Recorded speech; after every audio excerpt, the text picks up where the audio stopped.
Yo, kembali lagi di musikologi. Aduh, lama kita nggak bikin konten musikologi. Kita agak sering kesana macamnya.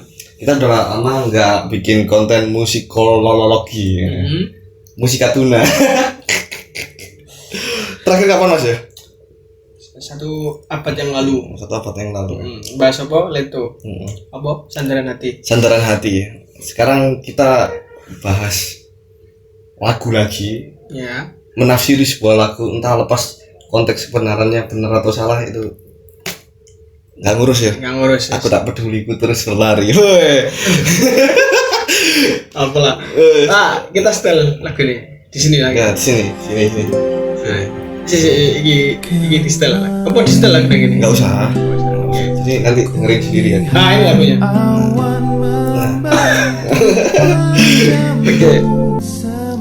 Oke, lagu yang kita bahas kali ini udah di setel tadi kan. Judulnya adalah Firasat.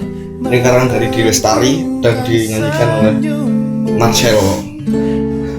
Jadi Di Lestari itu nggak hanya nyiptain satu lagu Firasat ini, tapi banyak juga. Contohnya lagunya Raisa kali kedua itu.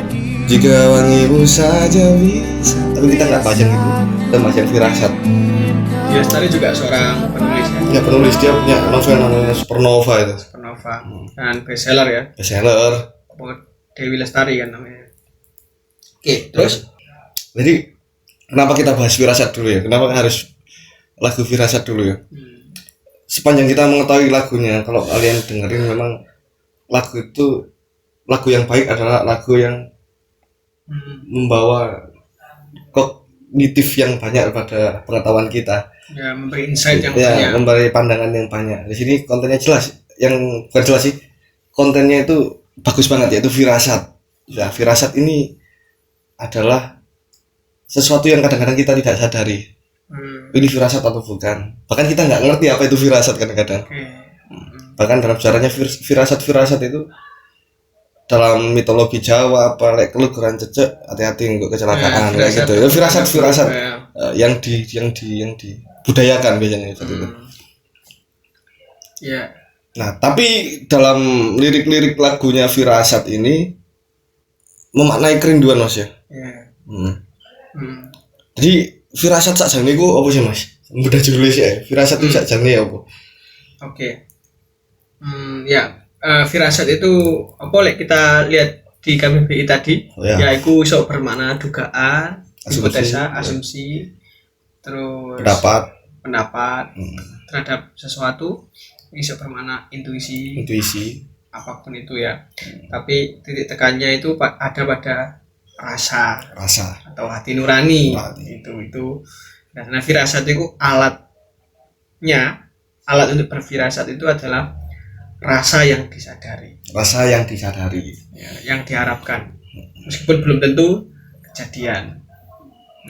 Jadi kita bisa membedakan kalau misal dugaan berarti alatnya apa? Bukan rasa, pengetahuan.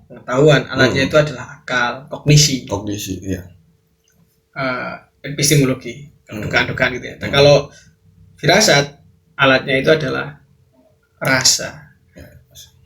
Dan salah satu sing sok merekam pengalaman rasa itu adalah ini apa? Lagu ya. Puisi, lagu. Tapi firasat itu kan sifatnya intuisi kan? Intuisi dari alatnya itu intuisi tadi. Apakah itu juga bisa menjadi kognisi bagi kita? Pengetahuan kan? Ya, pengetahuan tapi alatnya rasa. Alatnya itu rasa. Kalau bahasa lainnya itu hati. Qalbun. Atau nafs atau apa. Pokoknya itu berhubungan dengan hasrat yang indah. Ya atau mungkin tadi yang secara ada pembandingnya. Firasat sama insting. Itu bedanya apa, Mas? Oh iya, insting ya. Insting itu lebih pada hasrat yang bersifat hewaniah.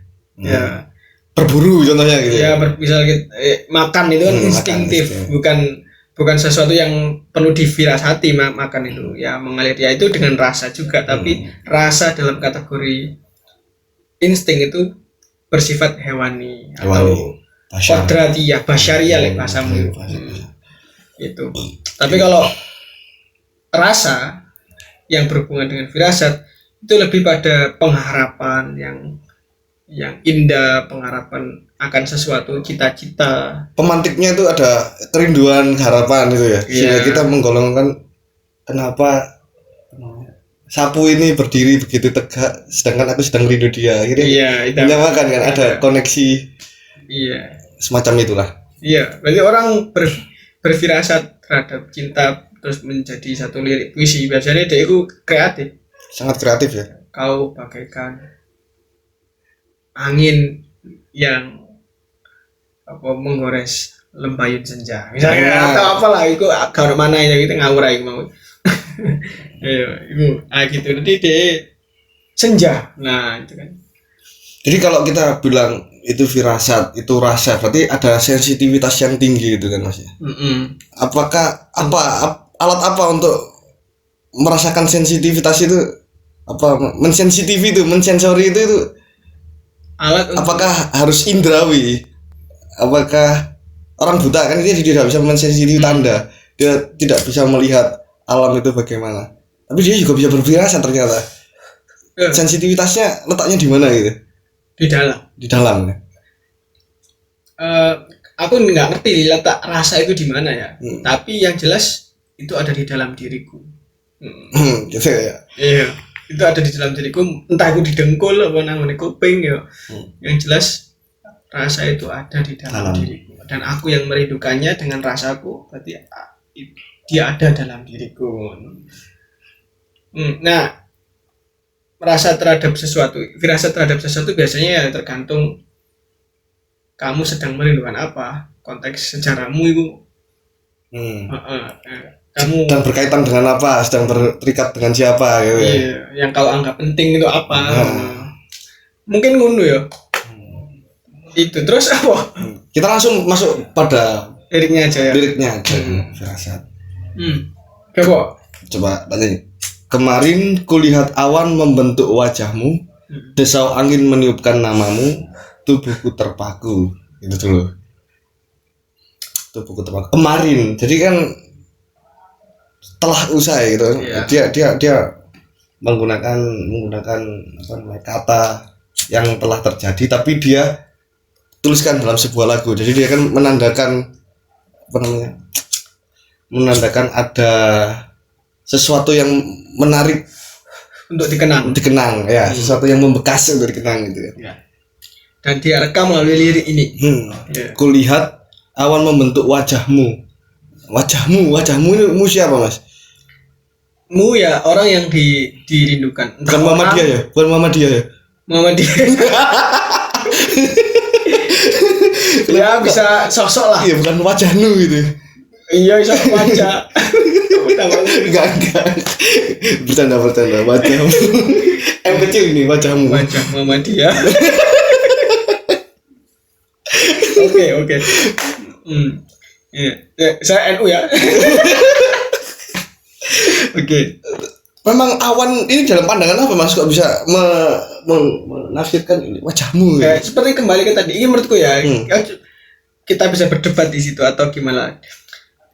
Ketika orang berfirasat terhadap sesuatu kan dia melibatkan perasaannya dan dia sering mengasosiasikan sesuatu. Maksudnya mengasosiasikan sesuatu itu membuat segala sesuatu yang ada di dirinya itu menjadi cerminan dari apa yang dia cintai. Bahkan awan bisa. Terus realitas sejatinya ada di mana? Di perasaannya atau di awannya itu? Awan tidak ada wajahnya. Tidak ada wajahnya. Ya pada kehadiran sosok yang membuat dia mengarang bahwa itu wajahnya gitu ya. Iya. Siapa aja ya? Mungkin wajahnya Gusmus atau siapa itu. Dia teringat siapa gitu ya. Sebenarnya gini, yang dia ingat adalah dirinya yang indah. Maksudnya seseorang yang indah. Karena dia lihat indahnya awan. Coba perhatikan, dirinya yang indah, ada kata indah di situ. Karena dia lihat indahnya awan, akhirnya setiap indahnya sesuatu yang dia lihat adalah dia yang indah. Itu orang berfirasat begitu. Orang berfirasat menggunakan perasaan rindunya. Misal desau angin meniupkan namamu. namanya dia yang indah itu tadi ya. Iya. Kembali yang ke indah. Setiap bunyi adalah suaranya. Akhirnya tubuhnya terpaku, artinya takjub gitu kan. Iya. Terpaku ini bisa dikatakan terpukau lah. Terpukau. Oh ternyata orang jatuh cinta semuanya itu wajahnya. Oh ya, contoh kayak pertemuan Nabi Musa dengan Tuhan, contohnya dia terpaku gitu kan. Iya. Wah takjub sekali kan. Takjub sekali. Ada perasaan was-was, ada perasaan memang senang, ada perasaan wah ini, dan dia siap menanggung beban kenabiannya karena pertemuan itu. Meskipun kemudian sulit, diombang-ambingkan di padang pasir berapa tahun. Iya, pada perjalanan kaumnya mungkin yang menderita di dunia, tapi itulah cinta. Deritanya tidak akhir di dunia. Jumat kan. Terus lanjut ke semalam bulan sabit melengkungkan senyummu, tabur bintang serupa kilau auramu, aku pun sadari ku segera berlari. Nah, dia juga membuat diksi semalam, jadi telah berlalu gitu. Yeah. Memang kemarin dan sekarang itu kenapa kok gini, saya membaca ini kemarin tapi dalam keadaan membaca sekarang gitu kan. Iya. Tapi sekarang saya ternyata udah tadi gitu kan. Udah tadi. Yeah. Kayak ini menunjukkan bahwa perasaan cinta yang fulfill ya, maksudnya yang genap itu sebenarnya momentum. Ya, firasat untuk, atau bahasa lainnya itu tanda iman kita itu kan kadang itu ada yang puncak-puncaknya. Misalnya kita ada ujian nasional misalnya, wah ini wes semakin beriman karena mendekati Latifatu Kolbi, ingat orang tuamu apa ya. Akhirnya ada doa ya mukoliban kulub itu kan. Iya. Sabit kolbi ala dinik gitu kan. Nah, pada kondisi misalnya kita mendambakan iman, kita mengingat saat syahdu-syahdunya kita dengan dirinya. Iya. Nah, saat syahdu itulah saat kemarin dan saat semalam sepertiga malam misalnya. Iya. Nah, dan situasi yang kita dambakan itu situasi keintiman yang kita harapkan terus kan, yang indah. Jadi kita selalu berharap pada momen-momen intim terus ya. Dan yang kita ingat di momen intim. Iya. Pasti. Dan intim itu menyenangkan. Diketawain ini. Jangan ketawain kita. Membahagiakan intim itu membahagiakan. Nah, kalau intimidasi nggak bahagia lah. Intimidasi bukan intimate. Gitu. Iya. Dan kita mengintimidasi diri kita sebenarnya. Untuk terus berada dalam zona itu. Itulah kenapa ada yang mengatakan cinta itu kadang membutakan. Meskipun harusnya tidak terlalu begitu ya. Dan ini kok rokok saya mati. Saya harus menjelaskan gimana kepada pacar saya kalau saya merokok. Ya oke lah. Santai, ini formnya santai. Jadi dari 2 poin ini tadi kita dapat bahwasannya seseorang yang melukiskan kenangan yang begitu membekas pada sebuah rasa lagu ini ya. Dilestari mengungkapkan cerdas berarti orangnya. Iya, bahwa lagu ini punya potensi diwariskan sampai generasi keberapa. Untuk mengingat pertemuan-pertemuan yang singkat yang berkesan. Ya, gitu. Langsung masuk pada ref ya. Cepat pulang, cepat kembali, jangan pergi lagi. Firasatku ingin kau tuh cepat pulang, cepat kembali dan jangan pergi lagi.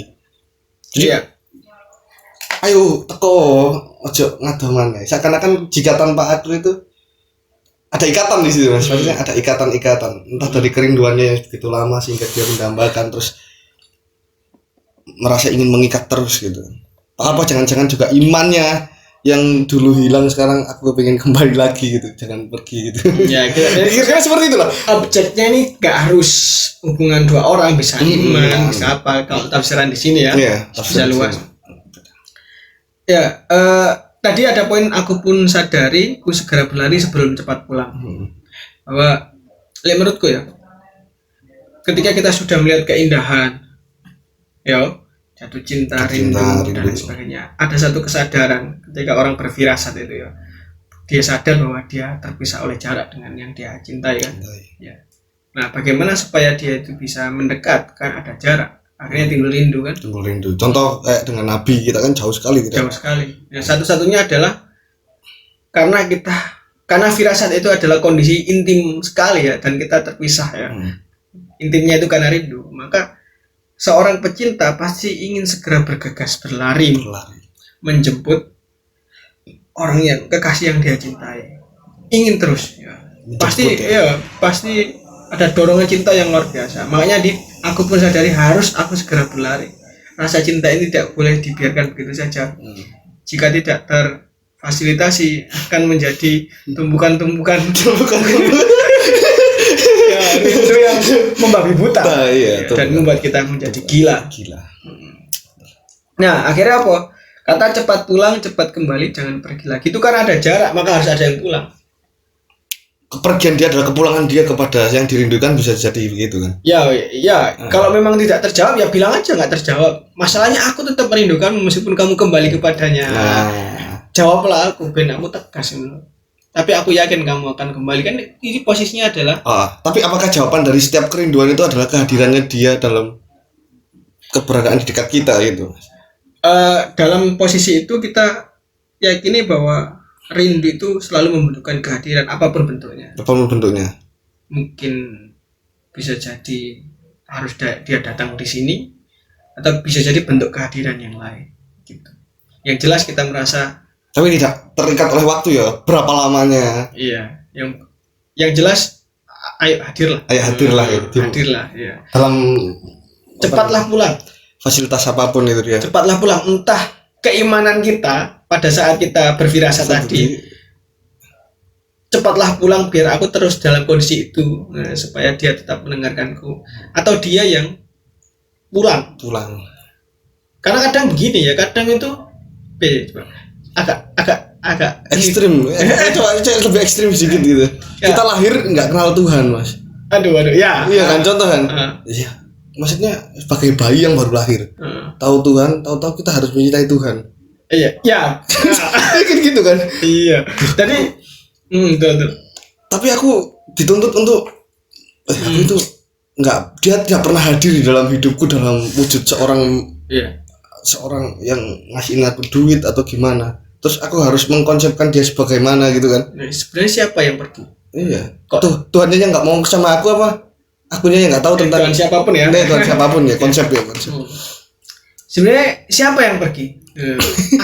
Aku yang pergi atau kamu yang pergi? Iya. Aku lahir nggak melihat apa-apa, tapi kamu kasih bakat untuk merindukan. Sementara kamu tidak ada di sisiku, kamu pergi atau aku yang pergi? Jaminannya aku untuk bertemu kamu? Apa? Gak gitu. Jelas. Harus dengan apa aku ketemu? Ikuti firmanku. Nah, contoh kayak gitu. Ikuti firmanku. Lah sulit Tuhan gitu. Waduh sulit.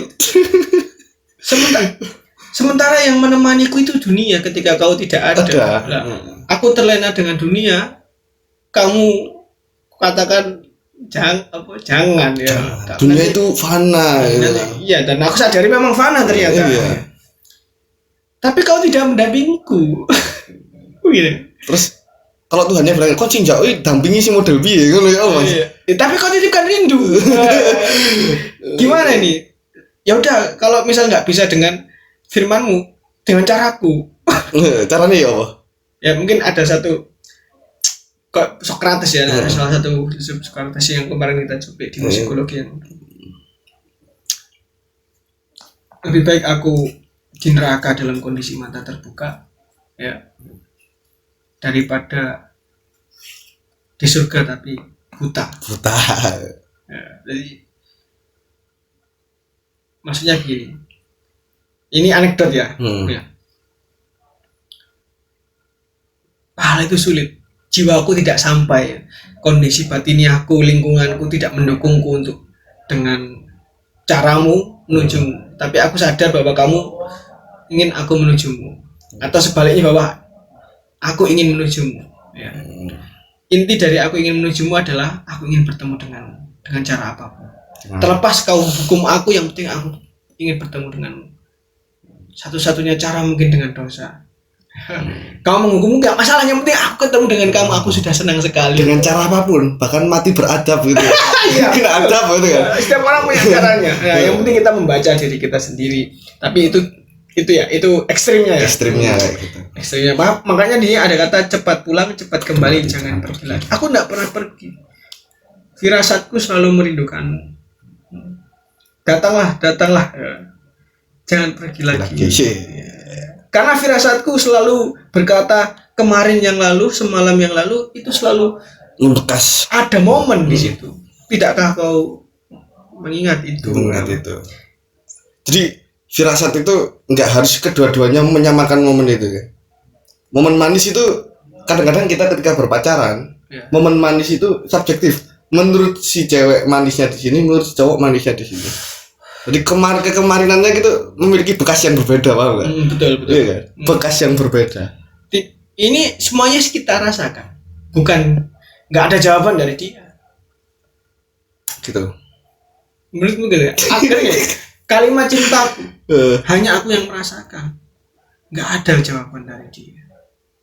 Ini sebenarnya letupan kerinduan. Misal kata-kata saya tadi, misal aku kalau nggak bisa mendekatimu dengan dosa, dengan pahala, bagaimana dengan dosa? Intinya akan ketemu sama kamu meskipun dalam kondisi azab, yang penting aku ketemu sama kamu. Bukan pada azabnya, pada cinta terhadapmu. Nah, pada posisi ini semua perasaan itu hanya milikku, bukan milikmu. Aku rindu padamu, itu milikku. Sama pacarku yang jaga kolam renang Sun City. Iya. Terus aku lewat pintu depan kayaknya nggak mungkin nggak punya duit. Iya. Aku juga mengenalmu ketika aku lompat bunuh diri untuk kau lihat bahwa aku rindu kamu, sama aja. Kayak gitu kan. Keren kan. Jadi intinya pertemuan dan kerinduan itu banyak dengan dosa atau dengan pahala gitu kan. Tergantung isi kantong. Ini tafsir cinta ya. Tafsir cinta aja. Sesat. Ya seperti Laila Majnun.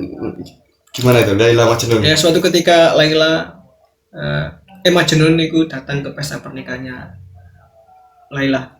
Ya, pesta pra pernikahan. Ya. Dia datang terus kemudian dia harus salaman kepada Laila. Oh, bukan salaman, dia ada hidangan. Hidangan ini. Ada meja gini, ada hidangan. Nah, di sini ada Laila yang nyuntai apa? Nyuntai suguhan. Nah, tamunya berbaris ini. Satu-satu berbaris ke Laila. Setiap sampai Laila, piringnya dipecah. Oh, pecah. Kenapa? Terus habis itu dia kembali lagi, baris lagi. Pecah lagi. Dia kembali lagi, baris lagi. Pecah lagi. Terus si Majnun mengatakan, aku memecahkannya itu karena apa? Aku agar bisa berbaris dengan Laila, berbaris lagi dan ketemu dengan Laila lagi. Begitu terus. Nah, dia senang sekali. Terus Laila pun tersenyum. Oh, dia memecahkannya supaya bisa ketemu dengan aku lagi. Itu mata-matanya luar biasa. Jadi dia mengorbankan moralitas publik hanya untuk cintanya, meskipun tidak bisa ditiru. Cinta memang tidak pernah adil di wilayah itu. Wilayah moralitas. Iya. Nah, ini yang kemudian dianalogikan sebagai cepat pulang mungkin ya. Kalimat-kalimat kalau itu adalah aku, maka cepat pulangnya adalah bahwa aku tidak pernah meninggalkanmu. Makanya hadirlah dalam kehidupanku. Gitu. Dari objek yang seperti itu. Akhirnya airnya bagai sungai yang mendamba samudra. Ku tahu pasti kemana kau kan bermuara. Semoga ada waktu. Sayang. Belum. Semoga ada waktu, nanti sayangku sendiri. Airnya bagai sungai yang mendamba samudra. Ku tahu pasti kemana kan bermuara. Iya. Airnya. Kenapa perbandingannya itu sungai dan samudra ya? Coba kita tafsirkan. Air dan samudra. Sungai dan samudra. Sungai dan samudra kan dua hal yang berhubungan. Dan sangat volumenya sangat berbeda. Samudra itu luasnya tak tebak kan. Cakrawala yang jauh di sana. Kalau sungai itu kan aliran kecil. Kenapa itu sepertinya? Coba bagaimana caranya menafsirkan itu? Jadi dari yang luas dan kecil, maksudnya karakter sungai pasti mengalir. Dan setiap aliran ada proses perjalanan di mana dia akan menuju sesuatu yang proses lebih luas atau lingkaran. Iya, cinta pasti akan keluar ya. Lingkaran itu bisa banyak, lingkaran pengetahuan, lingkaran cinta, yang yang tidak bisa dipahami dengan aliran sungai itu. Jadi ya gini, kita ini sungainya atau samudranya? Sungainya. Berarti dia adalah samudra cinta. Kita berusaha untuk menjemput dirinya. Tapi bagaimana kalau kita balik, kita samudranya? Jadi dia yang menghampiri kita gitu. Jadi samudra kadang cinta itu seegois itu ya. Ini bukan bentuk protes saja ketika kita mengatakan kita itu samudra. Amin. Bahwa samudra tanpa kita ya, tanpa sungai tetap dia samudra, karena sungai ada banyak.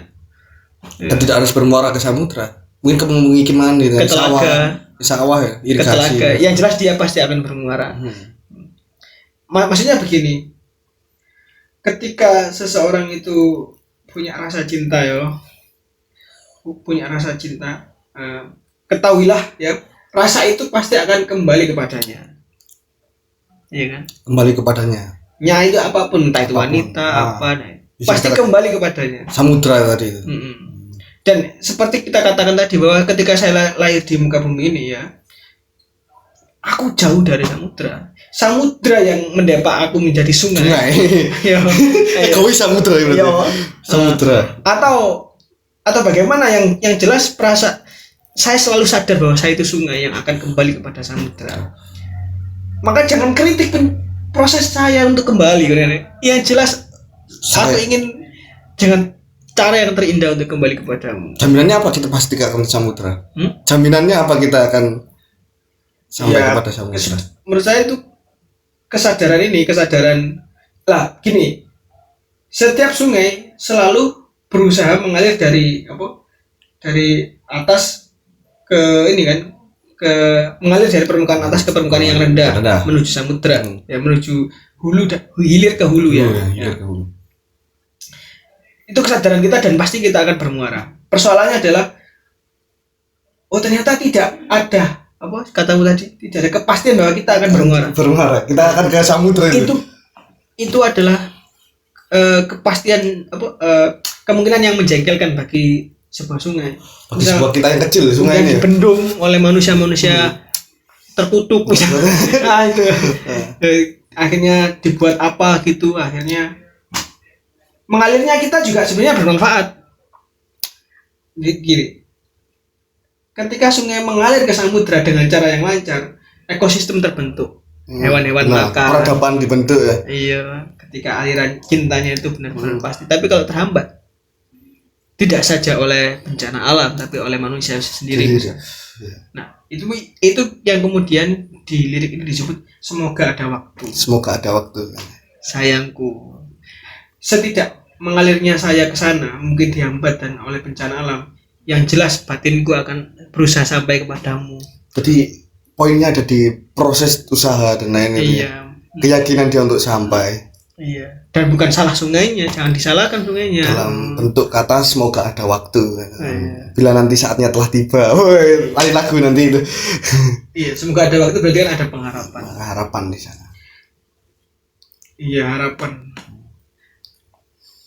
Lanjut, sayangku, ku percaya alam pun berbahasa, gitu kan. Ada makna di balik semua pertanda, gitu kan. Ada makna di sana. Firasat ini, rasa rindukah ataukah tanda bahaya, gitu kan ya.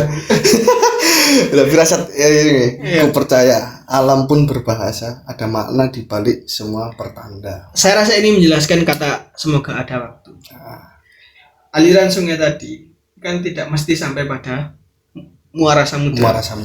Karena apa? Ada alam yang berbahasa yang membuat kita itu membangun alam.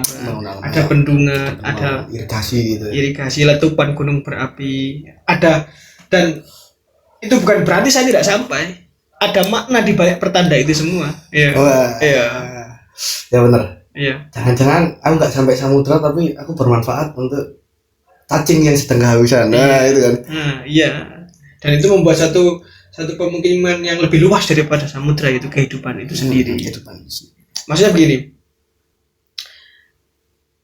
ada makna. Jadi gini, setidak sampainya kita di samudra yang kita jelaskan tadi, bahwa kita ada harapan. Nah, kita selalu berdoa untuk sampai kepada samudra. Makanya di sini ada kata rasa rindukah atau tanda bahaya. Nah, harapan untuk sampai pada samudra itu kan disebut doa. Doa. Ya. Definisi doa adalah pertemuan atas harapan dan ketakutan. Ya Allah, aku ingin masuk surga, tapi gak pengen. Tapi aku tidak ini. Gak pantas. Ya.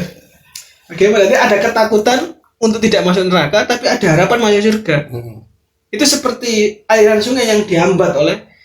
Makanya kayak Mbah Mul memberikan alternatif kepada kita. Jika kita nanti mati, kita berdoa. Semoga diterima di sisinya. Itu salah Mas ternyata. Iya. Yang benar gimana? Di belakangnya. Karena zaman purba di sisinya sudah banyak. Tuhan terima aku di sisi. Iya, di sisi Tuhan udah banyak dari Nabi Adam. Harusnya ada alternatif di belakangnya ya. Kreativitas dalam berdoa. Kreativitas dalam berdoa. Kalau kita lakukan dengan sungguh-sungguh nggak masalah itu. Iya kan, benar kan? Iya. Ayo, diam. Ya, berarti memang rasa rindu atau tanda bahaya itu menunjukkan bahwa kita sedang berdoa. Perwujudan dari doa. Doa itu adalah manifestasi dari harapan yang bertemu dengan ketakutan. Tanda bahaya berarti ketakutan tadi ya. Ya Allah, jodohkan aku dengan dia. Kalau tidak kau jodohkan aku dengan dia, bagaimana hidupku nanti? Nah, takut terhadap hidupnya nanti, senang bila ketemu dengan dia. Bila aku dengan dia tidak jodoh, maka jodohkanlah gitu kan, memaksa Tuhan untuk menjodohkan. Ya Allah, jodohkanlah aku dengan dia. Lek gak jodoh, diperiksa mana ya? Gak ada yang salah. Kayak gitu. Nah, aku tak peduli ku terus berlari. Berarti sebenarnya cinta itu egois. Orang yang jatuh cinta itu egois. Ada ketidakpedulian. Yang jelas, apalagi cinta yang tak terjawab dan gak ngerti objeknya. Jangan-jangan kita gak ngerti apa yang kita cintai. Iya, maksudnya gini, rasa cinta yang datang itu egois akan senantiasa untuk mencari caranya sendiri. Kandani biasanya kalau orang jatuh cinta ini kandanannya angel. Wise man say only fool rush in. Ini kan. Iya, kayak laginya siapa? If I can help, fall in love with Elvis Presley. Jadi wong goblok sing kesusu kan ya. Iya. Misal yang susulan aku kayak jadian kan. Saya jadian. Udan glodok. Sibukan boten padahal lagi sibuk gitu. Udan glodok diparani hanya untuk menjemput dia yang baru pertama kali jadian. Wis jadian udah dewe wah. Apakah itu rasa cintanya berkurang apa gimana itu? Bukan. Yang paling menarik dari rasa cintanya itu momentum itu. Momentum itu ya. Lebih sekian momentum berarti firasatnya udah. Jadi kita harus menciptakan momentum baru. Makanya syarat bercinta. Doa ketika orang jatuh cinta adalah agar dia ditetapkan atas hatinya. Agar cinta itu tidak kehilangan kesempurnaannya. Cepat pulang. Nah, kembali lagi itu. Oke, terus lihatlah. Dan lihatlah sayang, hujan turut membasahi seolah ku berair mata, gitu kan. Ya, makanya alam itu juga ikut nangis kalau kita rindu gitu kan. Seakan-akan kita selalu menganalogikan tanda itu sesuai dengan isi hati kita. Sesuai dengan realitas sejatinya ada di diri kita sebenarnya dalam menafsirkan sebuah. Iya. Dan kalau itu sudah bicara firasat yang terus kita firasatnya itu tentang orang yang dikasihi atau objek yang dikasihi, apalagi tidak ada pertemuan di situ, sebenarnya hakikat dari lagu ini adalah terluka. Makanya bahkan hujan pun turut membasahi yang kita analogikan sebagai apakah itu air mataku. Bukankah hujan itu air mataku? Tidakkah kau lihat itu? Derasnya hujan mungkin secara fisik dia deras, tapi lebih deras air mataku. Hutan banyu moto, banyu langit dan tangis. Ya itu. Aku pun sadari engkaulah firasat hati. Itu orang di sini terluka. Tapi watak sing sifatnya firasat itu menjadi kognisi sebagai pengalaman kita sendiri, Mas. Jalan kita itu tidak bisa ada persamaan dengan orang lain. Enggak, aku macamnya kayak gitu. Beda. Makanya pengetahuannya. Ya, makanya ini adalah tafsir kita, bukan tafsirnya Lestari atau Marcel. Itu yang membedakan, teman-teman. Jadi jangan salah apa namanya? Iya, kita salah mentakfiri. Bebas menafsirkan. Iya, bebas menafsirkan. Apalagi ini puitis kan. Bebas nilai. Kita menilai nilainya gini ya nggak masalah. Dan setiap orang punya versi cintanya sendiri-sendiri, firasatnya sendiri-sendiri, dan berdukalah dengan firasat kalian sendiri. Iya.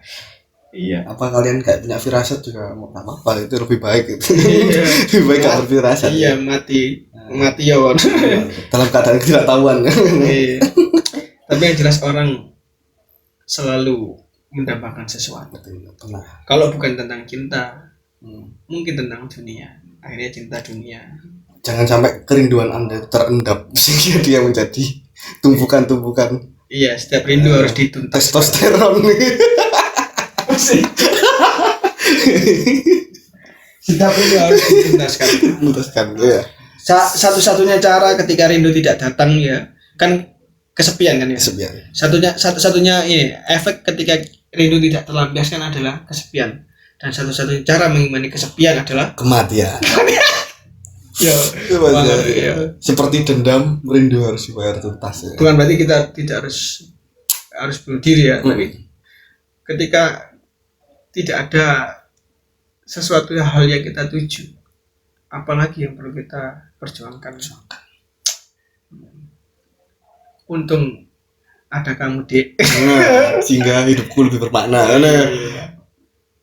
Firasat juga sia-sia. Nah, ini pembacaan spiritual ya, seperti lagunya Leto bahwa perasaan itu selalu luhur dan usahakan dia mencapainya dengan luhur pula. Keluhuran, kejernihan. Udah, daripada kita nangis-nangisan di sini, kita tutup ya. Sampai jumpa di episode selanjutnya. Jika ingin nafsirin apa, Bang, tafsirin lagu ini, bisa komen di bawah ya. Iya, mungkin kita dengan teknik elaborasi yang berbeda pula, mungkin kita pakai pendekatan pemikiran tokoh atau apa. Iya, itu. Kita akan dengan perspektif dengan alat yang berbeda. Ini kan liar aja ya. Liar aja ini. Iya. Mungkin requestnya pakai alatnya ini, Pak. Ya, itu bisa. Apa itulah. Ya, oke. Oke. Thank you. Selamat jumpa kembali. Terima kasih.